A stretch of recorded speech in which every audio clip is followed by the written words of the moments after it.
I'm Sarah and my Chinese name is TNT. My student number is S0641018. And I'm freshman and my major is English. David Gallo, Life in the Deep Oceans. Applause, David Gallo. This is Bill Lane. I'm Dave Gallo, and we're going to tell you some stories from the sea here in video. We've got some of the most incredible video of Titanic that's ever been seen. And we're not going to show you any of it. Laughter. The truth of the matter is that the Titanic, even though it's breaking all sorts of box office records, is not the most exciting story from the sea. And the problem, I think, is that we take the ocean for granted. When you think about it, the oceans are 75% of the planet. Most of the planet is ocean water. The average depth is about 2 miles. Part of the problem, I think, is we stand at the beach or we see images like this of the ocean, and you look out at this great big blue expanse, and it's shimmering and it's moving, and there's waves and there's surf and there's tides, but you have no idea for what lies in there. And in the oceans, there are the longest mountain ranges on the planet. Most of the animals are in the oceans. Most of the earthquakes and volcanoes are in the sea, at the bottom of the sea. The biodiversity and the biodensity in the oceans is higher in places than it is in the rainforest. It's mostly unexplored, and yet there are beautiful sights like this that captivate us and make us become familiar with it. But when you're standing at the beach, I want you to think that you're standing at the edge of a very unfamiliar world. We have to have a very special technology to get into that unfamiliar world. We use the submarine Alvin and we use cameras, and the cameras are something that Bill Lane has developed with the help of Sony. Martha Proust said, "The true voyage of discovery is not so much in seeking new landscapes as in having new eyes."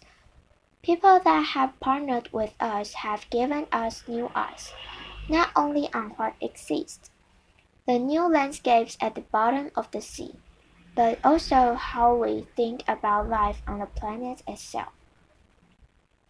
Here is a jelly. It's one of my favorites because it's got all sorts of working parts. This turns out to be the longest creature in the oceans. It gets up to about 150 feet long. But see all those different working things? I love that kind of stuff. It's got these fishing lures on the bottom. They're going up and down. It's got tentacles dangling, swirling around like that. It's a colonial animal.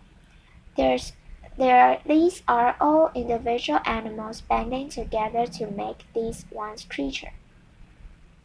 And it's got these jet thrusters up in front that it will use in a movement and a little light. If you take all the big fish and schooling fish and all that, put them on one side of the scale, put all the jelly type of animals on the other side. Those guys win hands down. Most of the biomass in the ocean is made out of creatures like this. Here is the X-wing death jelly, laughter. The bioluminescence, they use the light for attracting mates and attracting prey and communicate. We couldn't begin to show you our archival stuff from the jellies. They come in all different sizes, and shapes. Bill Lane, we tend to forget about the fact that the ocean is miles deep on average, and that we're real familiar with the animals that are in the first 200 or 300 feet. But we're not familiar with what exists from there all the way down to the bottom. And these are the types of animals that live in that three-dimensional space. That microgravity environment that we really haven't explored. You hear about giant squid and things like that, but some of these animals get up to approximately 140–160 feet long. They are very little understood. DG. This is one of them, another one of our favorites, because it's a little octopus. You can actually see through his head, and here he is, flapping with his ears and very gracefully going up. We see those at all depths and even at the greatest depth.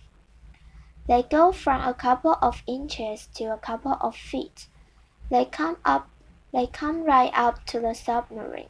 They'll put their eyes right up to the window and peek inside the sub. This is really a world within a world, and we're going to show you too. In this case, we're passing down through the mid-ocean, and we see creatures like this. This is kind of an undersea rooster. This guy, that looks incredibly formal, in a way, and then one of my favorites. What a face! This is basically scientific data that you are looking at. It's footage that we've collected for scientific purpose. And that's one of the things that Bill's been doing, is providing scientists with this first view of animals like this in the world where they belong. They don't catch them in a net. They're actually looking at them down in that world. We're going to take a joystick, sit in front of our computer on the Earth, and press the joystick forward and fly around the planet. We're going to look at the mid-ocean ridge, a 40,000-mile-long mountain range. The average depth at the top of it is about 1.5 miles, and we're over the Atlantic. That's the ridge right there. But we're going to go across the Caribbean, Central America, and end up against the Pacific, 9 degrees north. We make maps of these mountain ranges with sound, with sonar, and this is one of those mountain ranges. We're coming around a cliff here on the right. The height of these mountains on either side of this valley is greater than the Alps in most cases. And there's tens of thousands of those mountains out there that haven't been mapped yet. This is a volcanic ridge.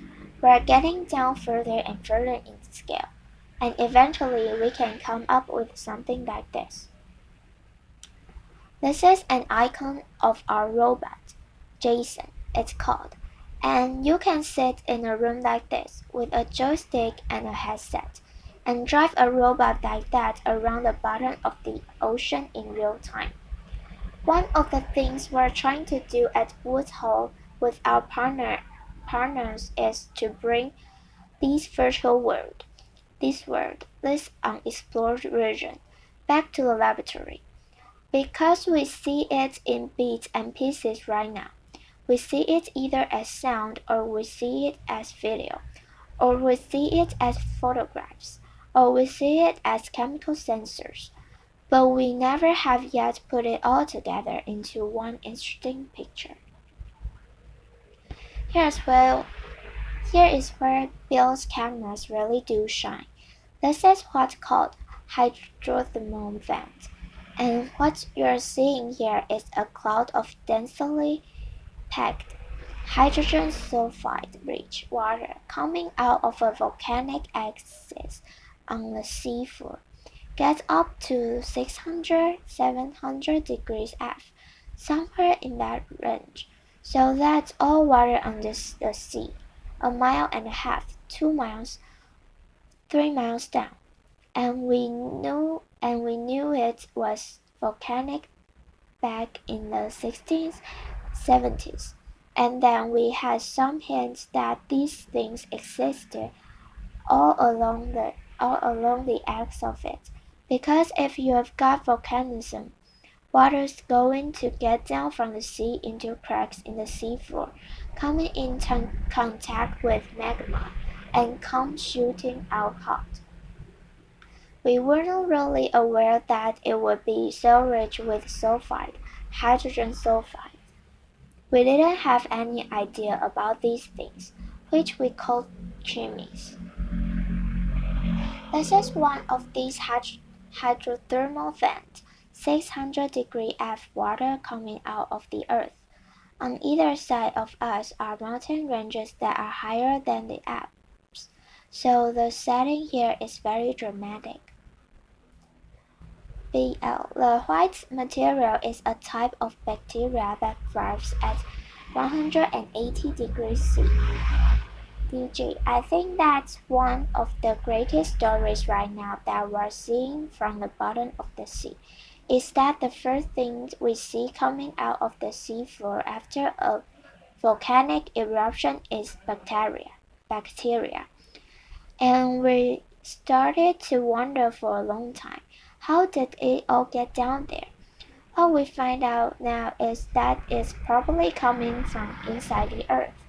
Not only is it coming out of the earth, so biogenesis made from volcanic activity, but that bacteria supports these colonies of life.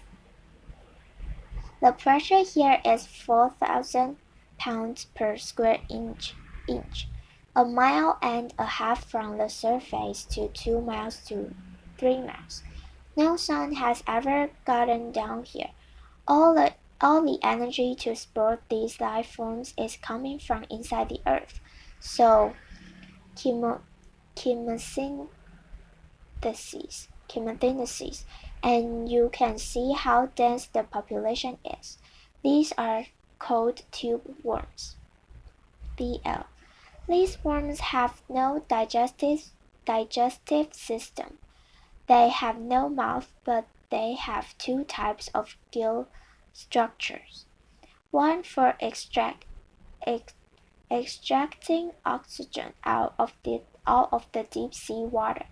Another one which houses this chemosynthetic bacteria, which takes the hydrothermal fluid, that hot water that you saw coming out from the bottom, and converts that into simple sugars that the cuboid can digest.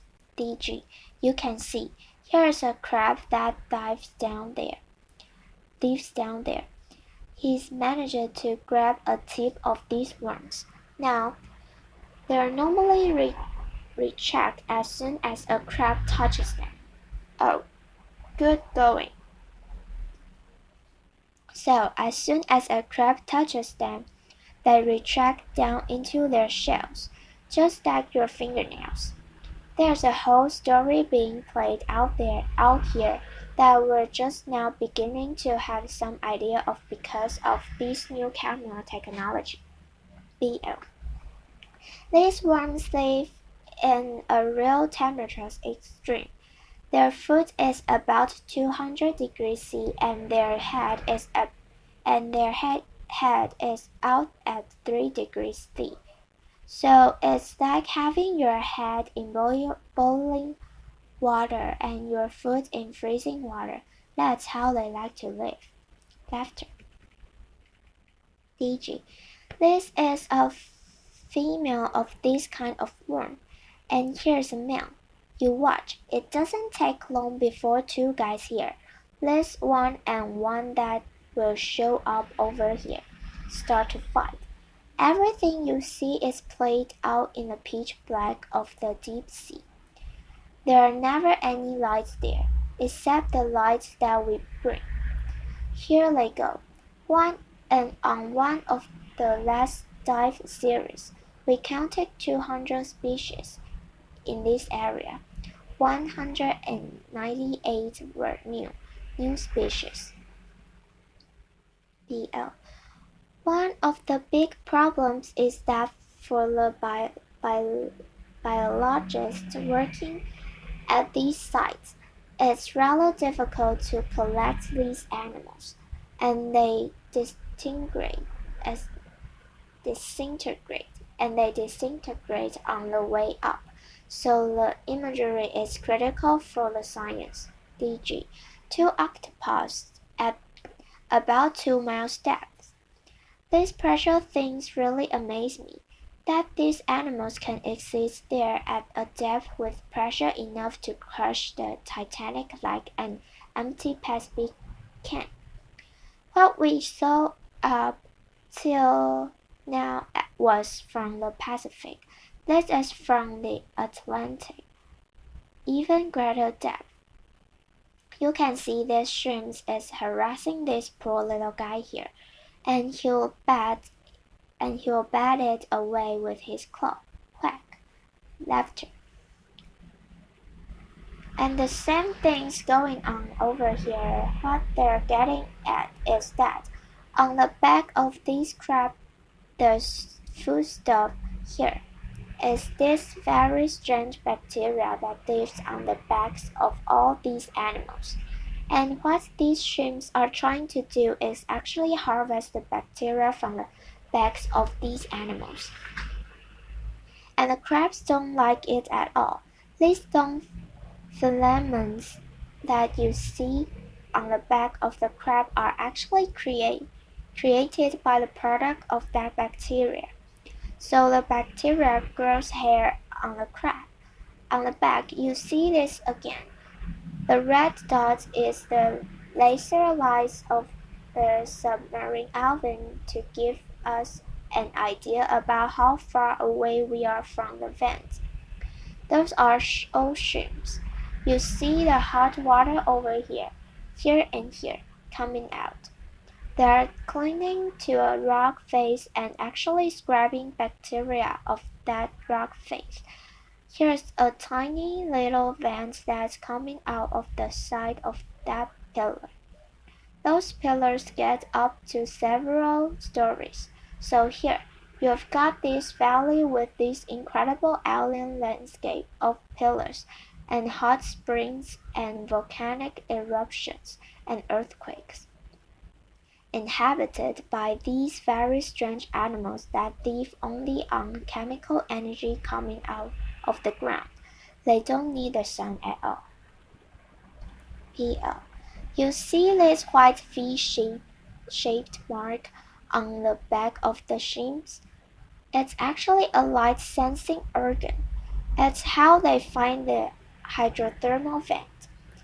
The vents are emitting a black body radiation, an IR signature, and so they're able to find these vents at considerable distance. DG. All this stuff is happening along that 40,000 mile long mountain range that we're calling the ribbon of life, because just even today, as we speak, there's life being generated there from volcanic activity. This is the first time we've ever tried this any place. We are going to try to show you high definition from the Pacific. We're moving up of these pillars. This one once served several stories tall. In it, you'll see that it's a habitat for a lot of different animals. There's a funny kind of hot place here, with vent water coming out of it, so all of these are individual homes for worms. Now here's a closer view of that community. Here's crabs. Here's crabs here, worms here. There are some smaller animals crawling around. Here's a pagoda structure. I think this is the neatest looking thing. I just can't get over this. You've got these little chimneys sitting here smoking away. This stuff is toxic as hell, by the way. You could never get a permit to dump these in the ocean, and it's coming out all from it. Laughter. It's unbelievable. It's basically sulfuric acid, and it's being just dumped out at incredible rates. and animals are thriving, and we probably came from here. That's probably where we evolved from. BL. This bacteria that we've been talking about turns out to be the most simplest form of life found.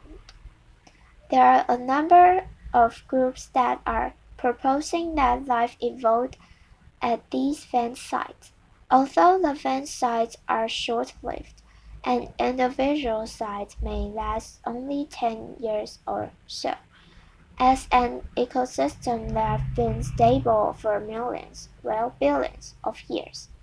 DG. It works too well. You see there are some fish inside here as well. There's a fish sitting here. Here's a crab with his claw right at the end of that cube worm, waiting for that worm to stick his head out. Laughter. BL. The biologists right now cannot explain why these animals are so active. The worms are growing inches per week. DG. I already said that this site, from a human perspective, is toxic as hell. Not only that, but on top the lifeblood. That plumbing system turns off every year or so. Their plumbing system turns off, so the sites have to move. And then there's earthquakes, and then volcanic eruption on the border of one every 5 years. That completely wipes the area out. Despite that, these animals grow back in about a year's time. You are talking about biodensities and biodiversity again, higher than the forests that just spring back to life. Is it sensitive? Yes. Is it fragile? No. It's not really very fragile. I'll end up with saying one thing. There is a story in the sea, in the waters of the sea, in the sediments and the rocks of the seafloor. It's an incredible story. What we see when we look back in time in those sediments and rocks is a record of Earth history. Everything on this planet, everything, works by cycles and rhythms. The continents move apart. They come back together. Oceans come and go. Mountains come and go. Glaciers come and go. El Nino comes and goes. It's not a disaster. It's a rhythmic.